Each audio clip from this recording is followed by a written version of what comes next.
My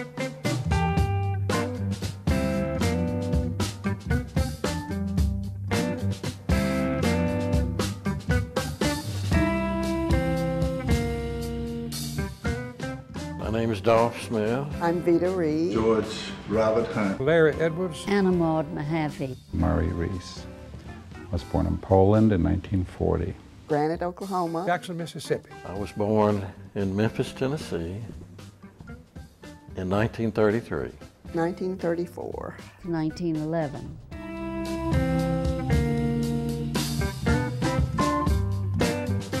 I always was curious about how we really see things and the appearance of things, and that thread follows through all the work that I do. As I worked, it was just so much more meaningful to me to have it leave more to the imagination. If this is the way I see it, this is the way I see it, and I got a right to interpret it the way that I see it.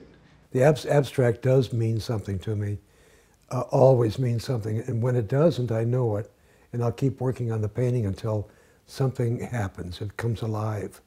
The best thing about being an artist, I suppose, is that you have a direction that is very close to you, that you have an urge to follow, and that if you do follow it, there's great satisfaction in it. But once you discover who you are, what you are, the art then comes out of whatever it is that makes you unique. And the art's going to be unique that way. It doesn't have to be weird, doesn't have to be strange or anything, but it's going to be yours. May not be any good, may be great, who knows? These are just variations of that same feeling of being alive.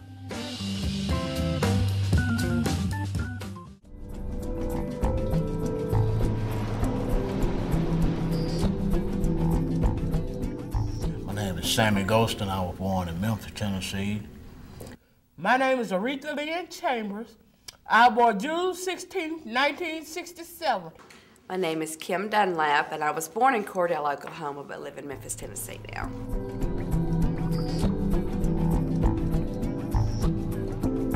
In 2005, I was in jail, incarcerated. For forgery, several other things. In 1994, I caught an aggravated assault charge against my wife and brother. I've been going back and forth to jail ever since I was 19 on aggravated assault with intent to commit murder. At that time, my diagnosis was schizophrenia and depression. The depression that I would feel would be just like really, really bad lows, and then I'd have really high manias, as they call it now. To have a mental illness and be in jail, it's pretty rough. Jailhouse is not really a place for people that are classified to be mentally ill. It was the worst time of my life. Well, my public defender, he made sure that he working through Jericho and with the court system made sure that I got my medication, that I was able to get to the clinic to meet my needs, you know, and things of that nature, you know. It made me feel good that folks talk about what I couldn't do and that I should never got out of jail or the penitentiary, that I overcame an obstacle that everybody said that was impossible. I don't like my past, but I'm happy for my past because now I can help other people. But my greatest love of all is trying to keep somebody else from ending up in the places that I did. It helped me to better my life.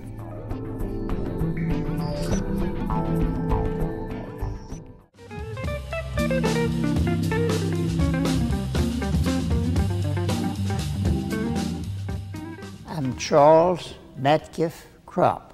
James Patrick Stanley. Full name is William Hamilton Smythe III. I was born in Memphis, Tennessee, February the 20th, 1930.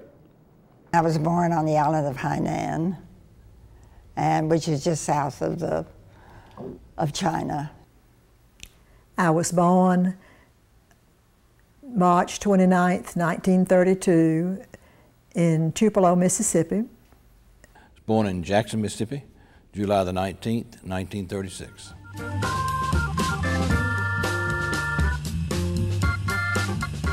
My 15th birthday, my mother let me drive to Chicago on the bus, 15 hours, and I got to see the Chicago Cubs play 10 games with the money I'd made all one summer working on my paper route. So that was kind of the highlight of my growing up.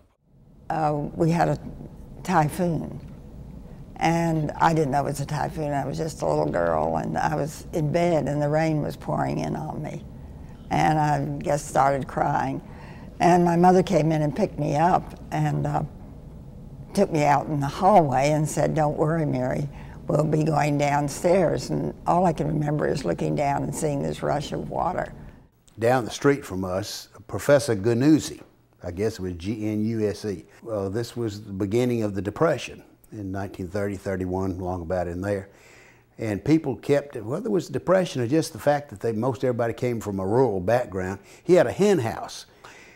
And a friend of mine, who named Jimmy Reese, I'll never forget him, lived next door, and I went down. We got in through the way the chickens got in and out of that hen house where they laid eggs. We got in there. And one of us threw an egg at the other one, and we had an egg fight. And I mean, there were eggs all over us, all over the walls. Well, it's the first trouble I remember being in.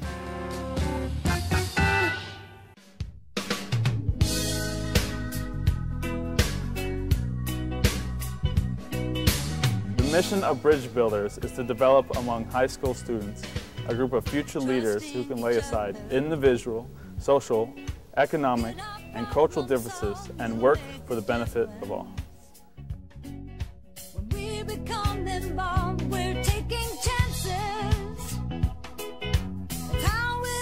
Well, I'm Becky Wilson. I have been involved with Bridge Builders since I founded it 20 years ago in 1988. She came in, being Becky Wilson.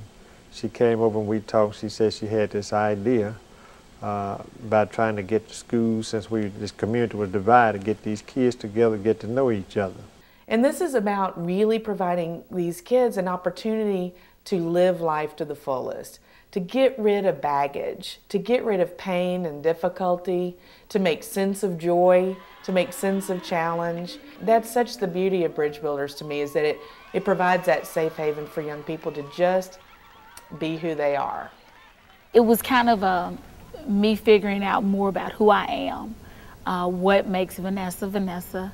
I've definitely become a more confident person. I mean, I thought I was open-minded, and I thought I was, you know, but it'll slap you in the face with reality and be like, you know, no, this is what's open-minded. This is what's embracing everyone, and it makes you change. I don't want to go to the deep end, but it did, in a way, save my life. Seriously, it changed my life.